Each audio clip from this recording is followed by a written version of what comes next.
Mesdames, Messieurs, bonsoir. Bienvenue dans cette émission spéciale législative en France. La France se souviendra-t-elle du 30 juin 2024 comme un tournant dans la vie politique, 3 semaines après la décision du président Emmanuel Macron de dissoudre l'Assemblée nationale au lendemain des élections européennes qui ont vu une percée sans précédent de l'extrême droite? Les partis se sont mis en ordre de bataille pour une campagne éclair et des législatives anticipées. Nous sommes ce soir au premier tour de ces élections qui bousculent la France entière. Les Français élisent 577 députés censés siéger pour un mandat de 5 ans. Un scrutin au suffrage universel direct, un scrutin historique. C'est la première fois que l'extrême droite accéderait au pouvoir dans l'histoire de la Ve République française. Un scrutin avec des enjeux sans précédent pour les Français. En témoigne la mobilisation générale pour ce vote, un taux de participation qui avoisine les 60% du jamais vu depuis 1978. Alors la France va-t-elle basculer à l'extrême droite de son échiquier politique, le Rassemblement national? Aura-t-il les moyens de pousser les portes de Matignon? Qu'en est-il du front de la gauche également, dernier né de ce paysage politique bouleversé? Qu'en est-il aussi de la majorité présidentielle? Jordan Bardella est-il en passe de récolter la majorité absolue? Et si oui, quelles conséquences pour la France, pour les amis de la France également? Quels sont les scénarios possibles?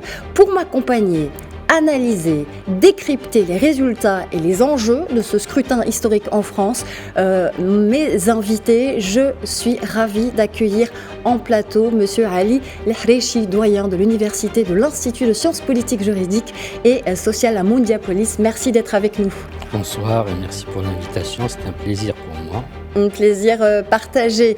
En direct de Paris, nous rejoindrons tout à l'heure le journaliste et éditorialiste Mustapha Tossa et notre envoyé spécial également est sur place. On verra avec lui quels sont les premiers chiffres. Les premiers chiffres qui sont tombés. On va tout de suite les annoncer si vous voulez bien, professeur Lehrechi.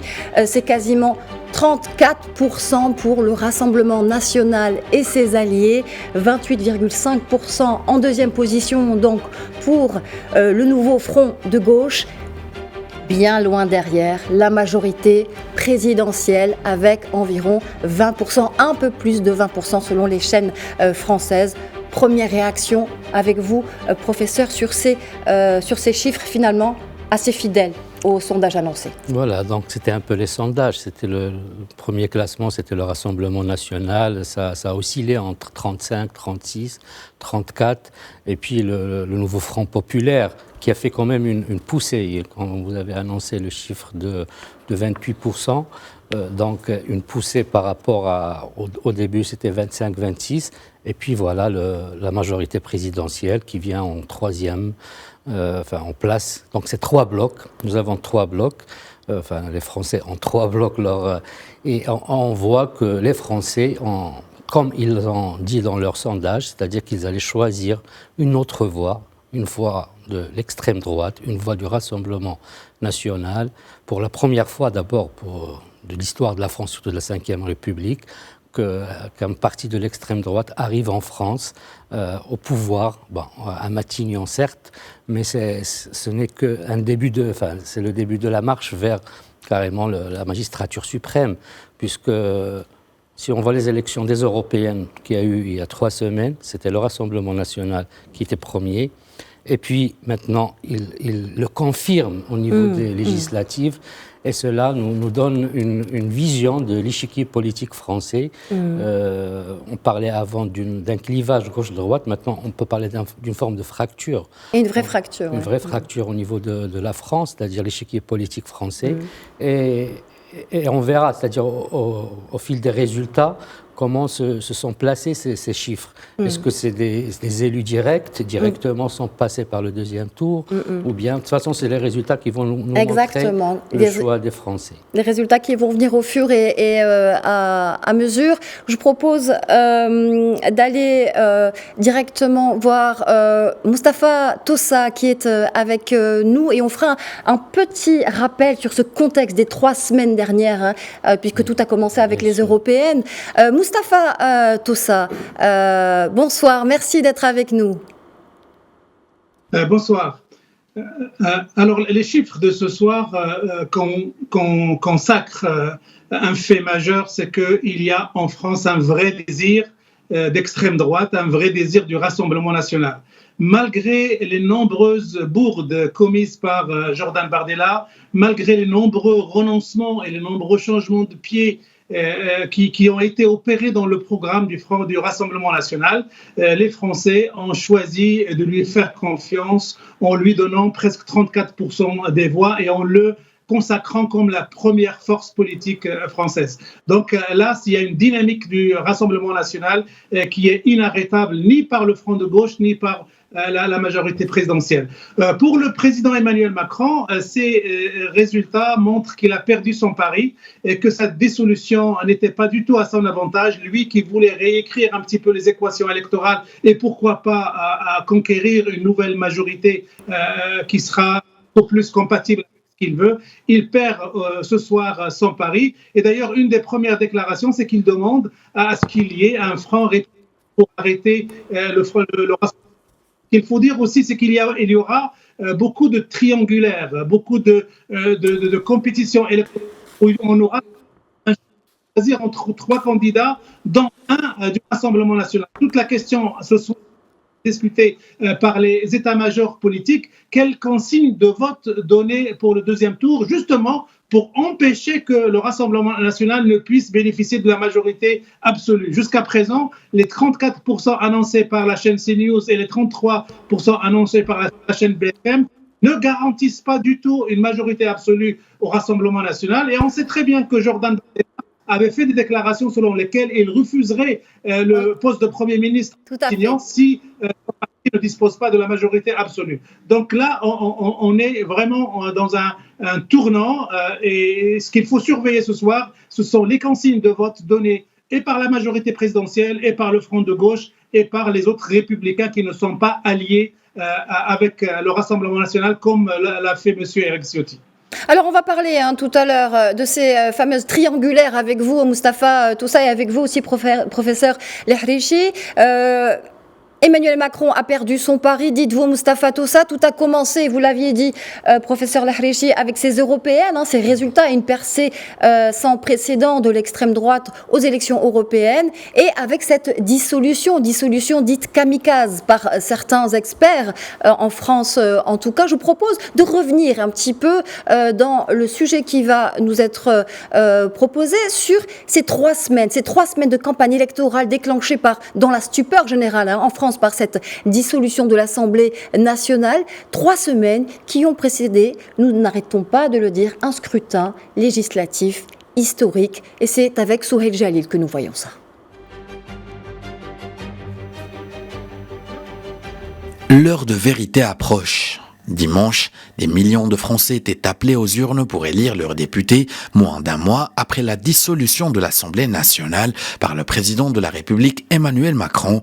Les principaux blocs, l'Union de la gauche du Nouveau Front populaire, le Centre d'ensemble pour la République et le Rassemblement national à l'extrême droite, ont rapidement dû élaborer et présenter des programmes. Lors d'une campagne précipitée et mouvementée, la gauche s'est rapidement unie au sein d'un Nouveau Front populaire, malgré les tensions liées aux accusations d'antisémitisme qui vise la France insoumise.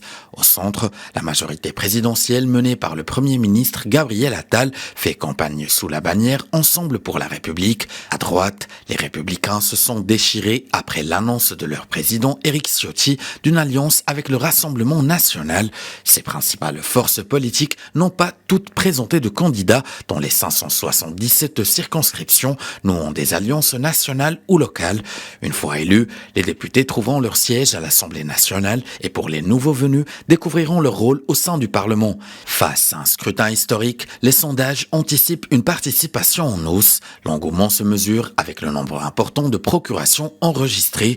Pour être qualifiés au second tour, les candidats doivent obtenir un score au moins égal à 12,5% des inscrits. Cela signifie que 3 voire 4 candidats peuvent se qualifier au second tour le 7 juillet, une situation qui pourrait se multiplier. Dans son étude quotidienne pour LCI, LCI, Le Figaro et Sud Radio, l'IFOP estime vendredi que le Rassemblement national, renforcé par la frange des Républicains alliés à Éric Ciotti, empocherait 36,5% des voix.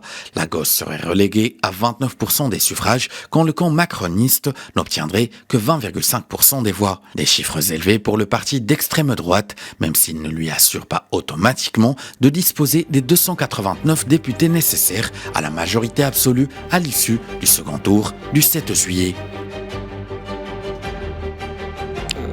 Voilà donc les premiers résultats qui sont tombés. Je vous les rappelle, lors de ces législatives françaises anticipées, environ 34% pour le Rassemblement national et ses alliés, 28,5% en deuxième position, donc le nouveau front de gauche et donc la majorité présidentielle, environ 20%. Une déclaration dans ce contexte du président de la République française, Emmanuel Macron, appelle au moment où tombent ces résultats, un large rassemblement clairement républicain et démocrate pour faire face à l'extrême droite. Une réaction peut-être, professeur Lahrichi, par rapport à cette déclaration du président de la République française? En fait, l'histoire peut se réécrire, mais on ne sait pas comment il va se réécrire en France. Mais en 2002, c'était l'appel qui a été fait lorsque Chirac est arrivé face au père de Madame Le Pen, donc à Jean-Marie Le Pen, et c'était un appel républicain pour que la gauche et la droite, puisqu'on était dans ce temps-là, dans le temps de ce clivage, de voter et de s'opposer au Front National. Aujourd'hui, c'est le même appel, parce que in fine, la majorité présidentielle ne peut pas arriver, c'est-à-dire après le deuxième tour. Il y a le nouveau Front populaire et il y a la majorité présidentielle qui sont à 20 et 28, c'est à 48%. Donc, il faut vraiment trouver un lieu d'entente très important, puisqu'il faut dire aussi que M. Macron avait qualifié le nouveau Front populaire des extrêmes. Aujourd'hui, est-ce qu'il y aura une écoute par rapport à cet appel-là? Et on verra les déclarations, c'est-à-dire des autres du nouveau Front populaire, qui est composé de plusieurs partis de gauche, les écologistes, les insoumis, le Parti socialiste, les Verts. Donc on verra leur appel et on verra ce que cela va donner au niveau des triangulaires. Donc cet appel-là peut peut-être trouver des oreilles qui vont l'écouter, mais il faut dire qu'il y a une poussée du Rassemblement national, comme un peu en Europe, de la droite, de l'extrême droite en Europe.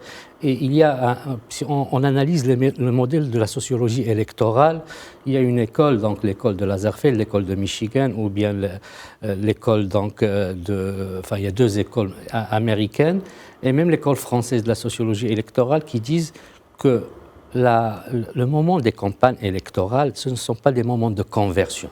C'est juste des moments de confirmation du choix.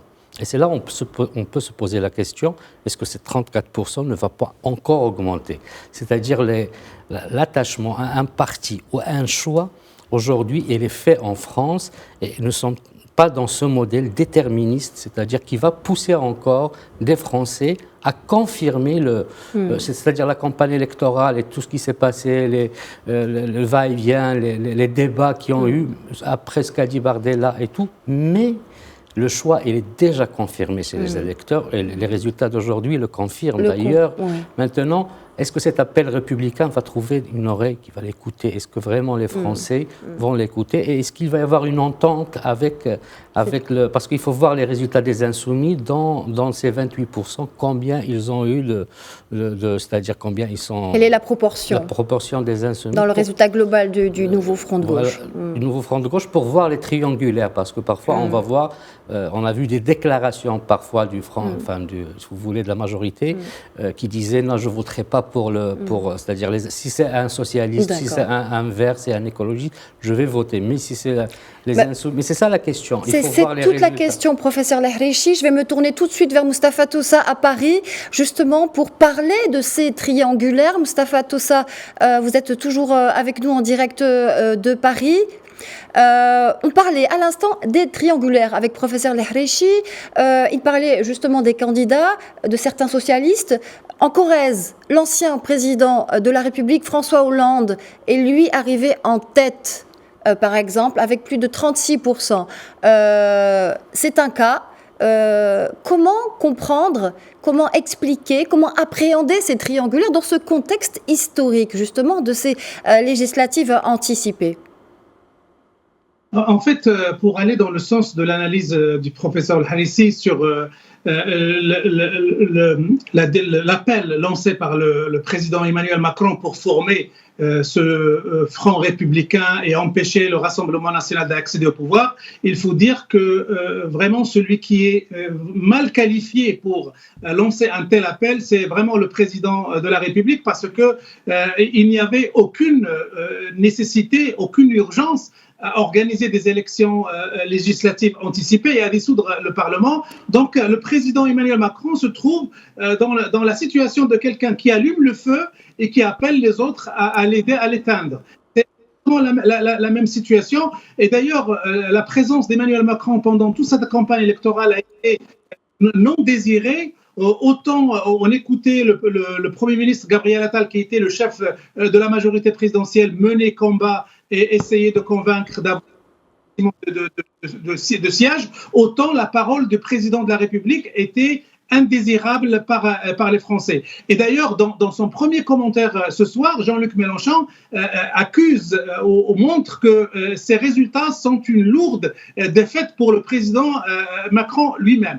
Alors, pour ce qui est des triangulaires, effectivement, il y aura à peu près 300 triangulaires. Et du sort de ces triangulaires dépendra la capacité du Rassemblement national à avoir une majorité absolue. Jusqu'à présent, les fourchettes annoncées par les uns et les autres donnent au Rassemblement national entre 240 et 310 sièges au Parlement français. Pour avoir la majorité absolue, pour 289. Ces triangulaires vont servir justement soit à empêcher le Rassemblement national d'avoir cette majorité absolue et donc d'accéder de manière automatique à Matignon et à Jordan Bardella de devenir Premier ministre, soit ces triangulaires vont échouer et donc ils vont conforter encore plus le Rassemblement national. Dans sa première prise de parole, Marine Le Pen a appelé les Français à accentuer ce mouvement pour donner la majorité absolue au Rassemblement national en essayant de gagner justement ces triangulaires. Alors, pendant cette semaine, ces triangulaires vont être un petit peu une forme de théâtre pour des calculs politiques, notamment sur le plan local. Vous avez cité le retour de François Hollande. C'est un retour, j'allais dire, miraculeux. L'homme avait complètement disparu des radars de la politique et grâce à cette dissolution, à cause de cette dissolution, le voilà qui revient et qui est capable et qui pourrait demain redevenir député, et qui peut dire redevenir député pourrait lui paver le chemin pour jouer un rôle sur le plan national. Donc, et il faut maintenant surveiller non pas uniquement François Hollande, mais il faut surveiller aussi les autres personnalités, Gérald Darmanin qui est ministre de l'Intérieur, Elisabeth Borne, d'autres personnalités du gouvernement pour savoir est-ce qu'ils ont réussi à se faire élire député, et Édouard Philippe des Républicains, à se faire élire député pour éventuellement demain jouer un premier rôle au niveau national ou pas. Donc ces triangulaires sont extrêmement importantes pour nous donner la physionomie d'un scénario politique aussi bien au niveau des députés qu'au niveau de la future présidentielle qui s'annonce et qui est lancée dès aujourd'hui par Marine Le Pen. Merci Moustapha Tossa. Alors des triangulaires importantes, stratégiques dans le déroulé entre ces deux tours, des calculs politiques. Alors je voudrais vous faire peut-être réagir sur ces triangulaires, professeur Al-Harissi, avant de parler aussi de cette cohabitation qui se profile. Il y a c'est une élection à beaucoup d'inconnus. On va en parler. Votre analyse sur ces triangulaires. Bon, pour les triangulaires, il faut voir, ça dépendra des circonscriptions et de combien, c'est-à-dire entre le premier, le deuxième et le troisième, il y a d'écart. Et c'est-à-dire, est-ce que, si le premier est le Rassemblement national, le deuxième est de la majorité, est-ce que celui du Nouveau Front populaire va voter pour celui de la majorité ou pas? C'est-à-dire selon l'appel qui va être fait par soit le président, soit par le Premier ministre, enfin le Premier ministre sortant, donc Attal, puisqu'aujourd'hui il y a une certaine crédibilité, ou bien par les chefs de file ou les chefs de parti de ce Nouveau Front populaire. parce que si on prend en considération ce qui a déjà été annoncé auparavant. Est-ce que vous allez voter pour le Rassemblement national si un insoumis est contre le Rassemblement? Il y a ceux qui disent, moi je voterai pour le Nouveau Front Populaire, il y a ceux qui disaient non, c'est deux extrêmes, si c'est un insoumis, si c'est un socialiste, je vais voter. Donc ça dépendra des trois lauréats qui vont émerger de ces triangulaires selon la circonscription qu'on va, c'est-à-dire vers la fin de la soirée, qu'on va voir la réaction des partis, parce que c'est une semaine, c'est pas beaucoup, la réaction des partis politiques et surtout du Nouveau Front Populaire, ensemble certainement les 4 partis ou les 5 qui vont donner une consigne, si vous vous rappelez, en 2022, quand Mélenchon, c'est-à-dire dans les législatives, il disait on ne va pas voter le Rassemblement national, mais il n'a pas dit voter pour la majorité.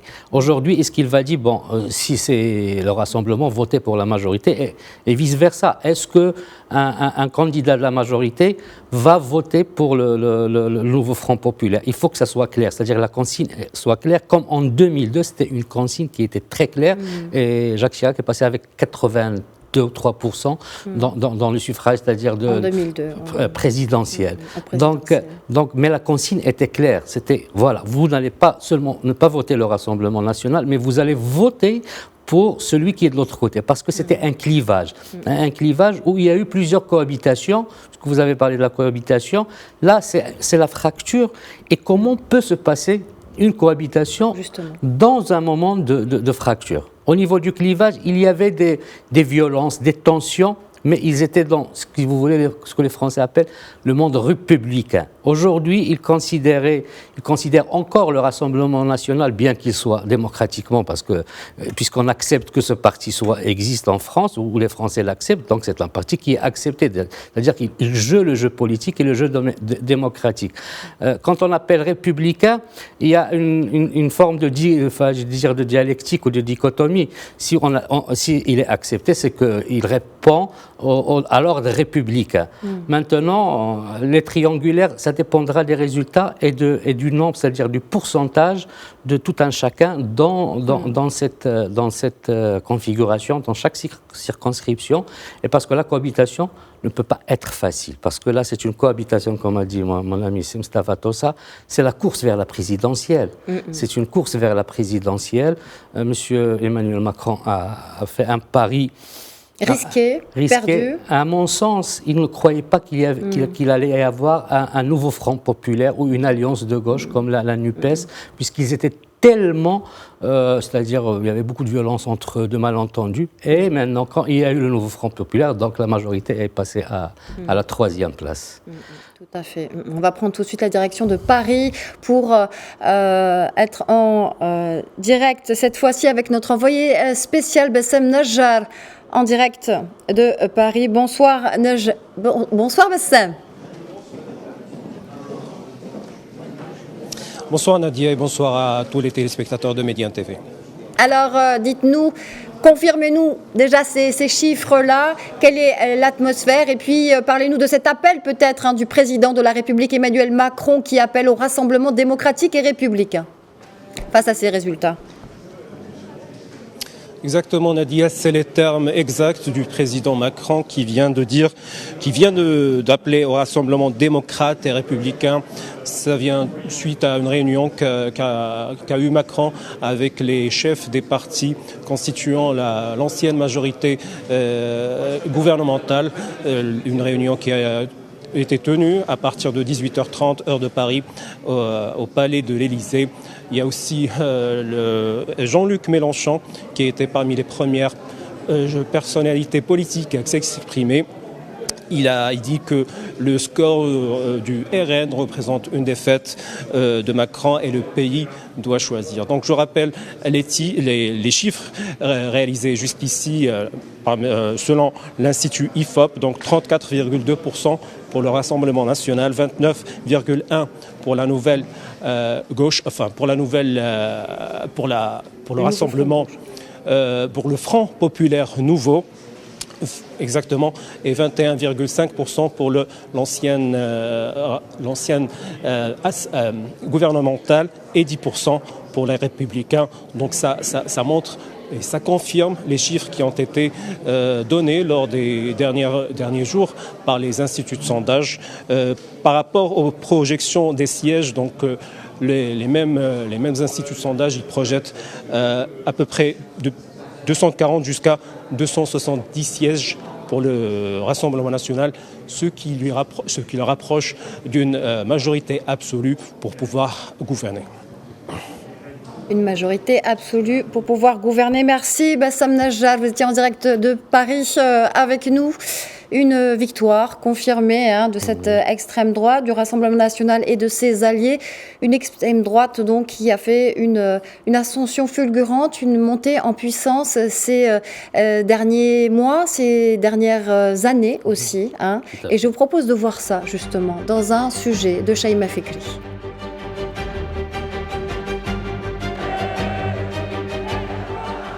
Une montée de l'extrême droite s'installe progressivement en hexagone. Scorant entre 10 et 15% au début des années 2000, les partis d'extrême droite totalisent désormais autour de 30% des voix.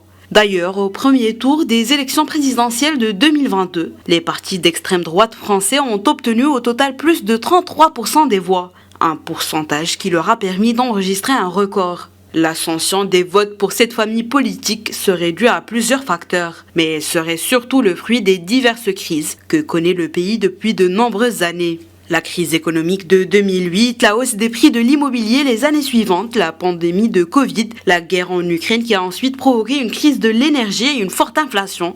Conséquence, renforcement des inégalités et diminution du pouvoir d'achat. Tous ces problèmes ont non seulement impacté les Français, mais les ont également alarmés. Certains ont donc trouvé refuge dans les idées de l'extrême droite, selon des analystes politiques français. Toutes ces thématiques abordées sont très reprises par le Rassemblement national. Résultat, près de 40% des Français considèrent le RN comme un parti proche de leurs préoccupations. D'autres semblent choisir parfois de voter pour l'extrême droite, plutôt par contestation que par accord avec les idées politiques portées par ces partis. Preuve à l'appui, en janvier 2024, seulement 9% des Français se considéraient comme d'extrême droite. Un pourcentage montrant une totale contradiction avec les scores élevés des partis appartenant à cette famille politique. La montée des votes pour le RN est également le fruit de la popularité de son chef. Avec près de 40% d'opinions favorables, Jordan Bardella est la tête de liste la plus appréciée. À titre d'exemple, loin derrière lui, figure l'actuel ministre des Affaires étrangères Stéphane Séjourné, que près de 80% des Français affirment ne même pas connaître. Toujours en direct dans cette édition spéciale des législatives anticipées en France et cette victoire claire, nette du Rassemblement national et de ses alliés. Alors on se dirige évidemment, le scénario qui se profile, c'est clairement celui de la cohabitation. Ceci étant, avant même de parler de cette cohabitation, Jordan Bardella a affirmé qu'il refuserait d'être nommé Premier ministre.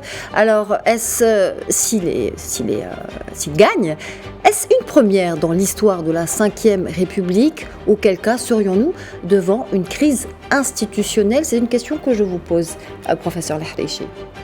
En fait, je pense qu'il fait aussi un pari. Donc, quand il dit si je n'ai pas la majorité absolue, je ne vais pas être Premier ministre, parce qu'il voit qu'il y a des républicains. Il y a ceux qui sont, c'est-à-dire avec Éric Ciotti, qui sont avec avec le Rassemblement national, mais il y a aussi d'autres républicains. Donc, à mon sens, on est dans un jeu politique. Le jeu électoral et le jeu politique, il y a les promesses et il y a aussi ce qu'on avance, mais parfois pour gagner, je ne dirais pas des pions, mais pour donner et pour arriver à avoir des objectifs. Maintenant, quand M. Bardella dit je ne serai pas Premier ministre, c'est peut-être aussi pour pousser ceux de la droite de s'aligner avec le chiffre que nous avons vu qui sont déjà assez importants pour avoir peut-être cette majorité. Et puis parfois, étant donné que le Rassemblement national aujourd'hui et les républicains, que les Français disent qu'il n'est pas républicain ou non, donc il y aura peut-être d'autres qui vont aller avec lui. Ça, c'est la première hypothèse que je pense. La deuxième hypothèse, effectivement, si vraiment il tient à ce scénario-là, c'est que c'est une crise institutionnelle au niveau de la France. C'est historique, c'est du jamais vu. Il y avait le cas lorsqu'il y a eu une forme de cohabitation entre Mitterrand, c'est-à-dire les baladures. Mais il y avait déjà, il n'y avait pas de refus. Mais c'était sur le moment comment cette cohabitation allait se passer. Avec Chirac, ça s'est passé la première cohabitation. La deuxième, il y avait quelques refus. Et puis, ça est passé. Mais c'est la première fois que peut-être la France, enfin je parle de la Ve République, donc, de la Ve République, qu'il y a un refus d'une majorité qui est relative de prendre le pouvoir. Alors je vous propose d'écouter. Exécutif. Oui. Je vous propose d'écouter ce refus clair et assumé de Jordan Bardella.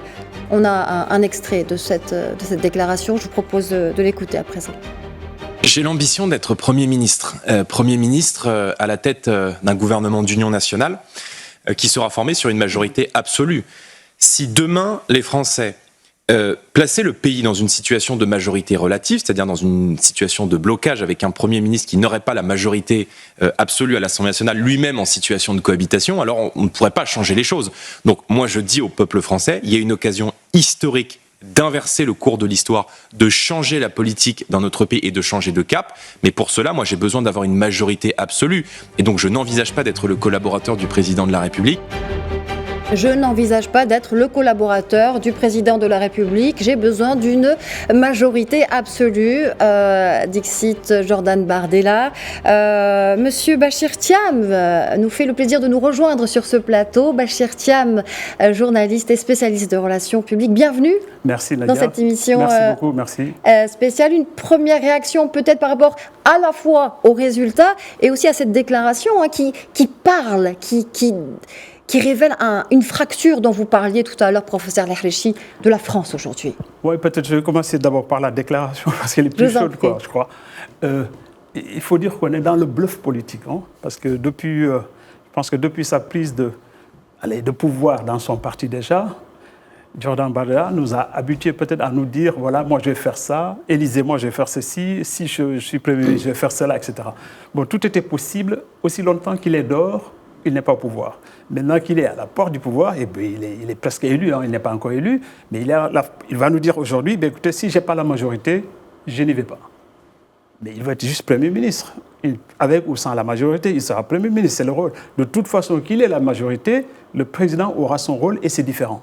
Donc il n'a pas à être collaborateur ou pas, il le sera de toute façon s'il veut aller au gouvernement, parce que c'est le régime qui est comme ça.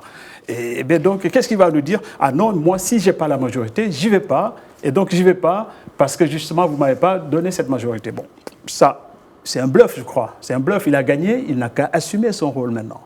C'est très facile d'être dans l'opposition finalement. Un bluff ou peut-être un manque d'expérience dans le cadre de l'exercice du pouvoir, parce que l'extrême droite en France, le Rassemblement national, n'a jamais été au pouvoir véritablement. C'est une première historique dans l'Hexagone. Et c'est, comme on le disait tout à l'heure, la cohabitation qui se profile en France. L'Hexagone a déjà connu ça dans son histoire 3 fois au sein de 3 fois, me semble-t-il, dans la Ve République.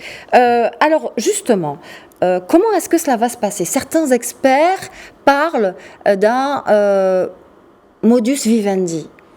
Les prérogatives de chacun sont claires. Quelle va être la marge de manœuvre de chacun ? Dans le contexte qu'on connaît, dans ce contexte, justement, avec un monsieur Bardella qui ne veut pas être le collaborateur du président de la République. Est-ce qu'il a le choix ? Est-ce qu'il a le choix ? Il n'a pas le choix. De deux choses l'une, soit il prend le poste, auquel cas il collabore avec le président, sinon il n'y va pas, quoi. Et qu'est-ce qu'on fait ? On va chercher quelqu'un dans le parti ou dans la coalition de son parti, je ne sais pas s'ils sont en coalition. En tout cas, il y a une aile de la droite française qui la rejoint. Donc peut-être Éric Ciotti, peut-être, on ne sait pas. On a parlé de ça aussi, c'est une possibilité. Dans les deux cas, ce sera un Premier ministre qui va collaborer avec le président de la République, parce que c'est ainsi fait la Ve République. On ne peut pas aussi se déroger peut-être à cette règle de jeu politique, démocratique qui est en vigueur. Moustapha Tossa, vous êtes toujours avec nous depuis Paris dans cette émission spéciale dédiée aux législatives françaises anticipées. Alors parlons du fond maintenant, si vous voulez bien, des lois, des projets de loi, sécurité, migration, islam, ça a été plus ou moins le BA b.a.-ba de cette campagne électorale de cette extrême droite en France. Quelles seraient les premières lois qui pourraient naître dans l'hémicycle si cette étape se confirme, si cette extrême droite arrive effectivement au pouvoir en France? Justement, Nadia, j'ai l'impression qu'on vend la peau de l'ours de manière précoce. Le Rassemblement national n'est pas encore au pouvoir. Il lui faut une majorité absolue, ce qui n'est pas encore acquis pour le moment. Jusqu'à présent, on est dans les projections. C'est vrai que le Rassemblement national est arrivé en tête, massivement en tête, mais il n'a pas encore la majorité absolue. Et d'ailleurs, en parlant de triangulaire, je rappelle simplement que Jean-Luc Mélenchon a clarifié la position de son parti. Il a dit qu'il demanderait à se retirer à tous les troisièmes places, nouveau Front populaire de troisième place, pour voter contre le Rassemblement national. Donc il y a une dynamique, il y a une mobilisation qui vise à empêcher que le Rassemblement national arrive au pouvoir et que le Rassemblement national puisse bénéficier de cette majorité absolue. Donc il faut attendre cette semaine pour voir. Donc il ne faut pas parler comme si Jordan Bardella était déjà Premier ministre. Alors tout à l'heure, vous avez parlé de la cohabitation. C'est vrai qu'on a vécu la cohabitation avec François Mitterrand, le socialiste, et avec le républicain ou l'homme de droite, Jacques Chirac. La différence avec ces deux cohabitations, avec celle qui pourrait s'annoncer, qui n'est pas encore sûre, mais qui pourrait s'annoncer, c'est qu'à cette époque-là, le président de la République pouvait se représenter à un autre mandat. Et la cohabitation était une guerre au quotidien entre un Premier ministre qui a l'ambition d'être président et un président qui a l'ambition de viser un troisième ou un deuxième mandat. C'est tout à fait différent de le cas actuel. Emmanuel Macron, de par la Constitution, ne pourra pas prétendre à un troisième mandat et donc il va gérer les 3 années qui lui restent s'il décide de les passer avec Jordan Bardella éventuellement. Donc là, on peut s'attendre à ce que Emmanuel Macron puisse renverser la table encore une fois. Et il l'a fait de manière inattendue pour le Parlement. Il pourrait le faire en organisant des élections présidentielles anticipées. Pour ce qui est du programme, et là on vient au fond, jusqu'à présent, au cours de la campagne, le Rassemblement national a reculé sur tous les dossiers sur lesquels qu'il avait utilisé pour séduire les Français.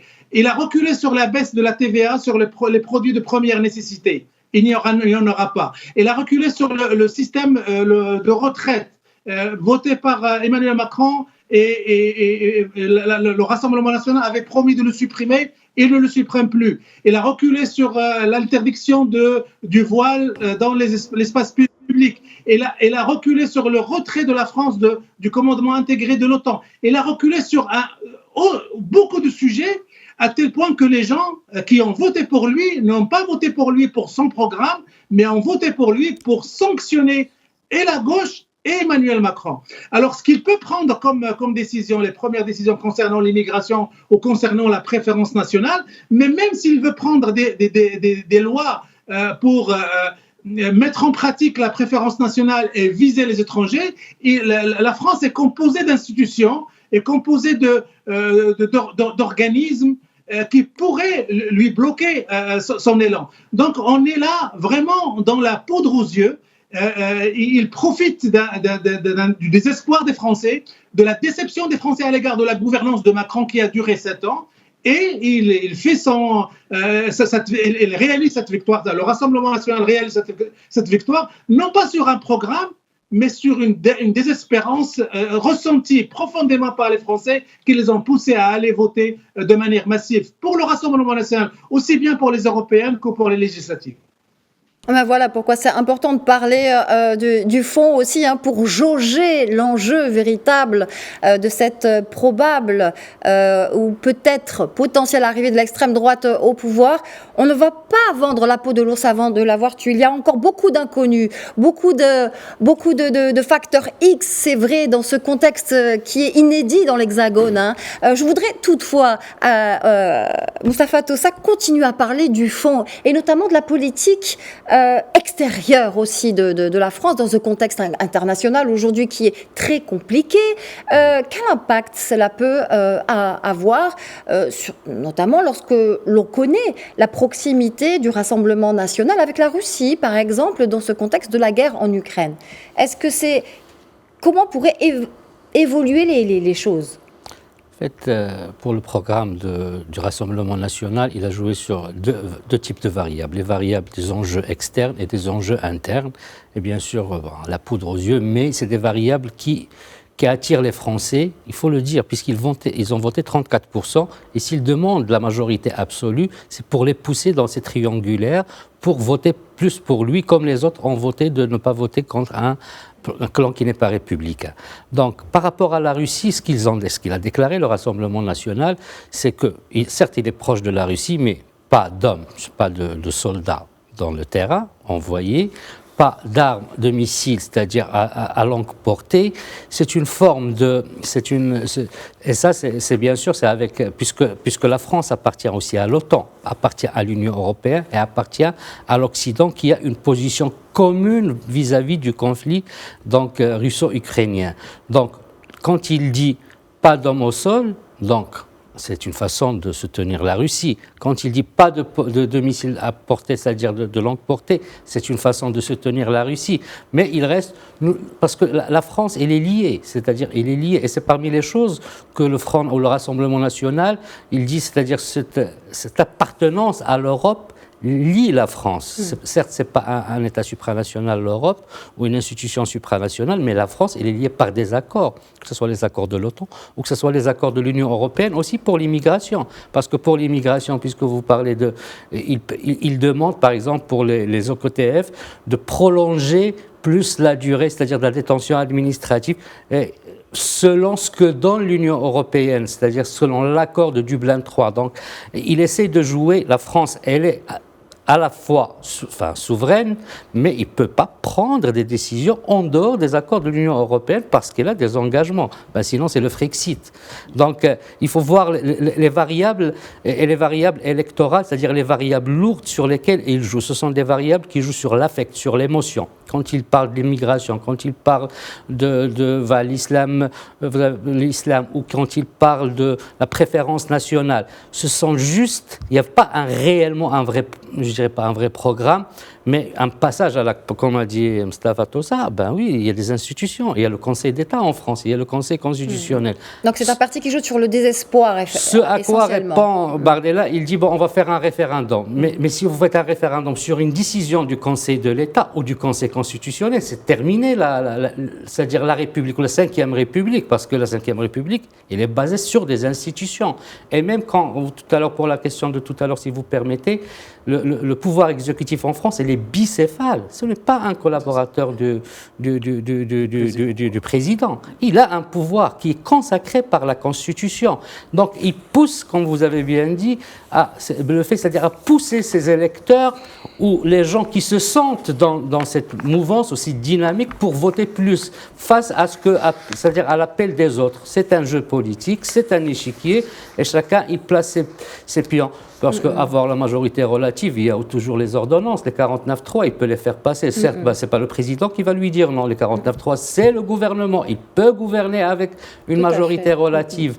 Donc, tout est possible. Maintenant, c'est, je pense, à partir de la semaine prochaine, c'est-à-dire des résultats de la semaine prochaine, que nous serons beaucoup plus clarifiés sur quelle est la force et quel est le poids réel ou le choix des Français pour le Rassemblement national. On est encore un petit peu dans la confusion, malgré ces premiers résultats assez clairs quand même, et cette montée manifeste de l'extrême droite, du Rassemblement national et de ses alliés avec plus de 34%, malgré les calculs incertains, malgré encore les triangulaires qui vont jouer un rôle, on l'a dit, stratégique, malgré les attentes, on va continuer, on ne peut pas... difficile de ne pas se projeter un minimum dans ce contexte international. On a parlé de la Russie, on a parlé de la France, on a parlé des accords auxquels sont liés la France. Il y a des accords aussi qui sont importants. La France est liée aussi à l'Afrique via plusieurs accords. Dans un contexte qui est clair en ce moment, et notamment dans la région du Sahel, le Burkina Faso, le Mali, le Niger, affirment clairement une volonté de s'affranchir et de récupérer une souveraineté. Comment la France est à même de gérer cette nouvelle situation en Afrique si l'extrême droite arrive, elle n'est pas encore au pouvoir, mais si elle arrive au pouvoir? Oui, elle peut arriver au pouvoir, mais pour le moment, le pouvoir auquel il aspire, c'est le pouvoir juste législatif. Donc on aura au mieux un Premier ministre RN, quoi. Qu'est-ce qu'il va faire? Pas beaucoup de choses. Donc finalement, c'est assez limité. C'est assez limité, c'est très limité d'ailleurs. Parce que la politique extérieure étrangère, c'est le président de la République. Le président de la République. Donc c'est pas lui. Donc bien. ça ne se pose pas. Et puis par ailleurs, c'est des coopérations bilatérales qui sont là depuis que la France peut-être existe, quoi, ou que nos États existent. Donc ça ne va pas se défaire au gré du vent, au gré des humeurs politiques ou des tendances politiques au pouvoir. Ça se voit partout dans les coopérations. Depuis toujours, le Maroc, par exemple, est un des partenaires principaux de la France, quelle que soit maintenant la couleur politique qui est au pouvoir. On peut avoir des baisses de tension, des montées de tension, mais ça a toujours été constant en général, ça ne change pas. Et c'est parce que justement, c'est fondé sur du très haut niveau d'abord, en termes de responsabilité, parce que ça engage les chefs d'État, d'abord, donc ce n'est pas vraiment les gouvernants en termes politiques intérieurs, qui, si c'était le cas, c'est déjà fini depuis longtemps. C'est justement parce que toutes ces coopérations, toutes ces relations bilatérales, par ailleurs, et internationales donc, sont d'abord gérées par les chefs d'État, donc de part et d'autre. Donc c'est vraiment des paroles de hauts responsables, de haut niveau, donc ce n'est pas forcément à quelqu'un qui, parce que juste pour aspirer au pouvoir et un peu populiste, va tenir des discours séparatistes à la limite, quoi. Donc c'est pas à cela qu'on donne les clés de la carrosse, quoi, au fait. Donc c'est encore une fois de plus tenir compte des séparations de pouvoir qui font que, par exemple, que le Premier ministre n'a pas ce pouvoir-là d'aller au-delà de ses prérogatives. C'est simplement ça. Ouais. Un pouvoir bicéphale, des prérogatives qui sont bien claires, des clés de la politique étrangère qui est clairement donnée au président de la République et non pas au Premier ministre. C'est vrai qu'on parlait tout à l'heure de ce pouvoir bicéphale. Le Premier ministre, chef du gouvernement en France, exerce de facto le pouvoir exécutif en lieu et place du chef de l'État. Selon l'article 5 de la Constitution, le président de la République a un rôle d'arbitre. Mais selon l'article 20, le gouvernement détermine et conduit la politique de la nation. Alors, Moustapha Tossa, je reviens vers vous. Si vous êtes toujours avec nous, parlez-nous de ce mécanisme-là. Alors non, je voulais simplement, puisqu'on parle de la politique de la France, extérieure de la France, dans le cas où l'extrême droite, où Jordan Bardella deviendrait Premier ministre. Alors, bien sûr, il y aura un changement à l'égard de la guerre Russie-Ukraine et le professeur Harizi l'a bien expliqué. Ce gouvernement d'extrême droite a une sympathie non dissimulée à l'égard de Vladimir Poutine et il fera tout pour aider, ou du moins pour ne pas aggraver la situation en Russie et lever un petit peu le pied sur les aides données à l'Ukraine. Sur ce sujet-là, il y a une grande clarté qui est attendue. Par contre, à l'égard du Maghreb, et là aussi, il faut le dire, à l'égard du Maghreb, il y aura un vrai changement, un vrai tournant, par exemple, à l'égard de l'Algérie. À l'égard de l'Algérie, il y aura, par exemple, un changement parce qu'un gouvernement d'extrême droite n'est pas anodin dans l'effervescente relation la France et l'Algérie. Avec Jordan Bardella, on peut s'attendre à ce qu'il mette fin à cette séquence mémorielle ouverte par Emmanuel Macron, à cette séquence de repentance proposée par Emmanuel Macron. Donc l'extrême droite française va mettre fin à tout ça et on peut s'attendre à ce qu'il y ait une tension ouverte, assumée entre Alger et Paris. D'ailleurs, Jordan Bardella et Marine Le Pen avaient annoncé pendant leur campagne que dès qu'ils prendraient le pouvoir, ils vont supprimer, annuler le fameux accord de 1968 qui régit... Moustapha, Moustapha, si vous permettez, c'est juste quand même préciser que ça ne relève pas des prérogatives du Premier ministre. Non. Pour remettre en cause cette relation dont il parle, il faut aussi la décision du président plutôt. Parce que c'est là où il y a cette petite nuance. Ça va être un jeu d'acteurs finalement ? Prérogatives, au-delà des prérogatives, c'est le contexte qui va jouer aussi ? Quelle va être sa marge de manœuvre ? On va prendre un exemple. Prenons un exemple concret. Le président algérien Abdelmadjid Tebboune avait programmé une visite en France fin septembre, début octobre. Cette visite aurait une autre physionomie tout à fait différente si Jordan Bardella était Premier ministre. Parce qu'il ne pourrait plus avoir le cénacle, le prestige de cette visite que s'il y avait un autre Premier ministre de droite ou de gauche. Un Premier ministre d'extrême droite a une relation particulière avec l'Algérie. Il y a des comptes, entre guillemets, mémoriels, historiques à régler, et l'accord de 68 en fait partie. Alors, à l'égard du Maroc, il faut aussi le souligner, pendant la campagne, et Marine Le Pen et Jordan Bardella l'ont dit clairement, si jamais demain ils sont au pouvoir, une des premières choses qu'ils vont faire à l'égard du Maghreb, c'est de reconnaître pleinement, totalement, clairement la marocanité du Sahara, comme l'avait fait le président américain Donald Trump. Et ça, c'est un tournant majeur dans la relation entre la France et le Maghreb. On va s'arrêter sur ce tournant majeur. Moustapha Tossa, merci infiniment d'avoir été avec nous depuis Paris.